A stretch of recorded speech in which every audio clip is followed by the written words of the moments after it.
Hello મિત્રો, કેમ છો તમે બધા? આઈ હોપ તમે બધા મજામાં હશો. તો આજની આપણી રેસીપી છે ચીઝી પીઝા પોપ બનાવીશું. તેના ઇન્ગ્રેડિયન્ટ્સ જોઈ લઈએ. તો સૌપ્રથમ અહીંયા મેં આટા બ્રેડ આ રીતે સ્લાઇસ કરી લીધી છે, ગોળ સ્લાઇસ કરી છે મેં, અને બ્રેડ ક્રમ્સ લીધેલું છે, પનીર લીધેલું છે, મોઝરેલા ચીઝ લીધેલું છે. અહીંયા તમે પ્રોસેસ ચીઝ પણ એડ કરી શકો છો. અને અહીંયા મેંદો અને કોર્નફ્લાવરની સ્લેરી બનાવેલી છે. ડુંગળી, ગ્રીન, યલો અને રેડ કેપ્સિકમ લીધેલું છે. ચીલી ફ્લેક્સ, સ્વાદ અનુસાર મીઠું, ઓરેગાનો અને બ્લેક પેપર અને પીઝા સોસ લીધેલો છે. તળવા માટે તેલ ગરમ મૂકી દીધું છે. તો ચાલો રેસીપી સ્ટાર્ટ કરીએ. સૌપ્રથમ આપણે સ્ટફિંગ બનાવીશું. તો સૌપ્રથમ ત્રણેય કેપ્સિકમ અને ડુંગળી, ત્યારબાદ પનીર એડ કરશું.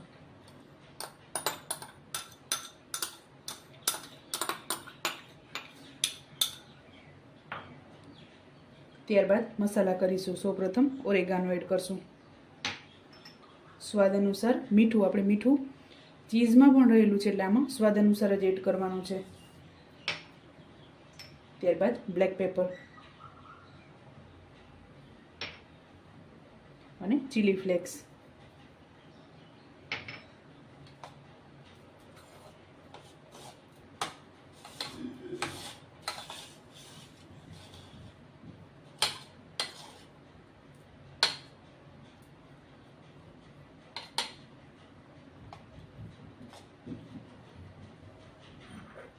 ત્યારબાદ પીઝા સોસ એડ કરશું.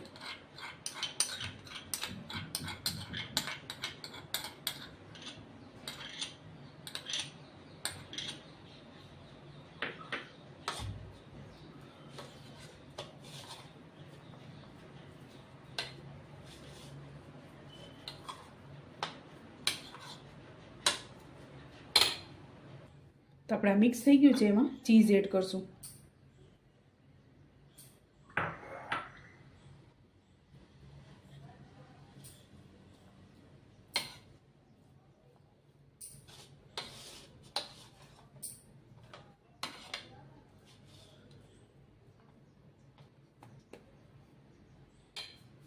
તો આપણે આ તૈયાર થઈ ગયું છે. તો આમાં બ્રેડમાં ભરી લેશું. તો અહીંયા મેં મેંદાનો લોટ અને કોર્નફ્લોર અને થોડુંક પાણી નાખી અને આની મેં સ્લેરી બનાવી લીધી છે. આ રીતે આપણે બનાવવાની છે, વધારે ઘાટી નથી કરવાની આપણે આને.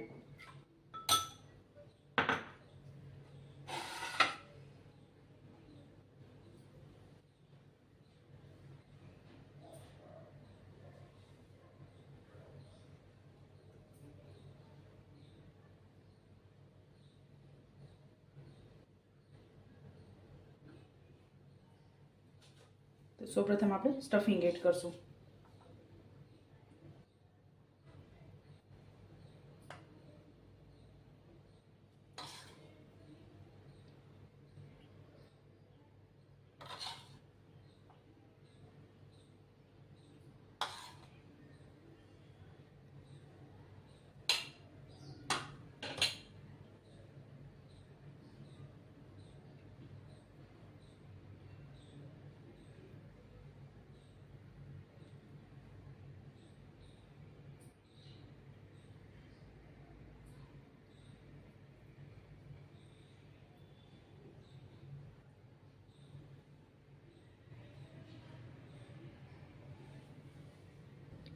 તો આપણે એક ટેબલ સ્પૂન જેટલું સ્ટફિંગ એડ કરી દીધું છે. આની ઉપર તમે ચીઝ પણ એડ કરી શકો છો, પણ આપણે આની સાથે જ મિક્સ કરી લીધું છે.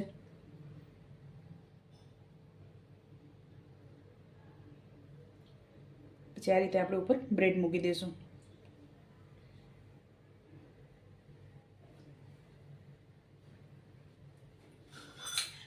આ સ્ટફિંગ તમે સેન્ડવિચમાં પણ એડ કરી શકો છો, એકદમ ટેસ્ટી લાગે છે.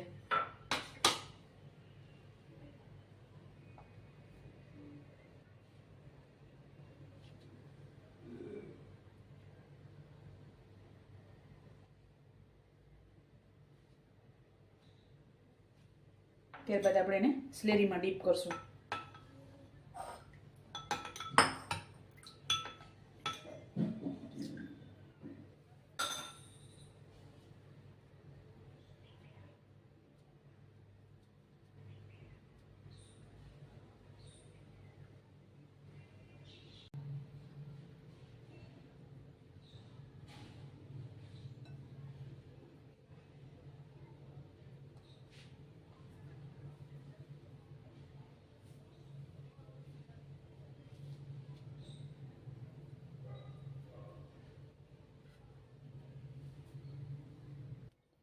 તો આપણે બધા તૈયાર કરી લીધા છે ને તેલ પણ ગરમ થઈ ગયું છે, તો આને તળી લેશું.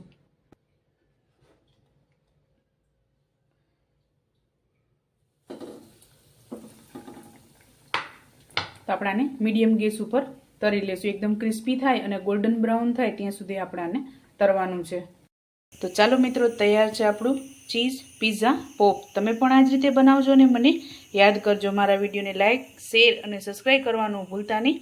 તો ચાલો મળીએ નેક્સ્ટ વિડીયોમાં.